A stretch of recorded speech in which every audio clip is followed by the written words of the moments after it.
Sammy loved socks, striped socks, polka-dotted socks, socks with dancing dinosaurs and ones that glowed in the dark. His drawer was a rainbow jungle of cotton coziness. But Sammy had one big sock problem. They kept disappearing. Every laundry day he lost at least one sock. His mom called it the Great Sock Mystery. Sammy had a different theory, though. "They're not lost," he whispered one night. "They've gone on a mission." The next morning, Sammy decided he'd go on a mission too. A sock mission, that is. He packed his backpack with multiple spare socks, a notebook, 2 cookies, and a flashlight, just in case. He waved goodbye to his puzzled cat Marshmallow and set off down Strawberry Lane. His first stop was the park. On a chilly bench sat Mr. Howard, the friendly man who always fed the birds. Sammy noticed his shoes. They were torn and sockless.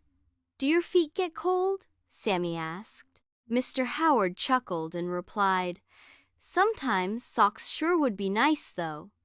Sammy pulled out a thick blue pair of socks with yellow stars and said, "These are Lucky Star socks." Mr. Howard's eyes sparkled and he said, "Then I'll be the luckiest bird feeder in town." Next, Sammy spotted a little girl at the bus stop, sniffling. Her shoes were soaked and her feet were bare. "Want a pair?" Sammy offered, holding out some green socks with tiny yellow suns. The little girl grinned and slipped them on and said, "Toasty."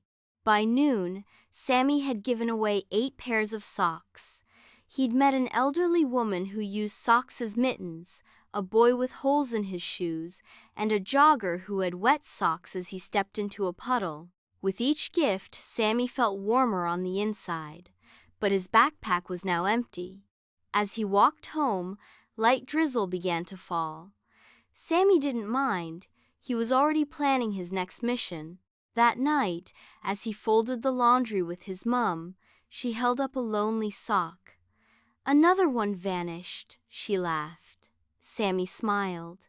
Maybe it found someone who needed it more. The next morning, Sammy made a sign and taped it to the mailbox. It read, "Sock mission in progress. Donations welcome. Clean socks only, please." Soon, neighbors started dropping off colorful socks. Big ones, small ones, light-colored ones, dark-colored ones, fuzzy ones, even silly ones with googly eyes. Sammy washed and sorted them all, adding tags that said, "A little warmth for your day." Every weekend, he walked through the park, the library, and the downtown bus stop, handing out socks with a smile. He was now known as the kind sock kid by the town people. But Sammy didn't really care about his fame that he had achieved. He only cared that people's toes were warm and that their hearts were warm too, because he'd learned something simple but very powerful. Even the smallest things like socks can make the biggest difference when shared with a little love.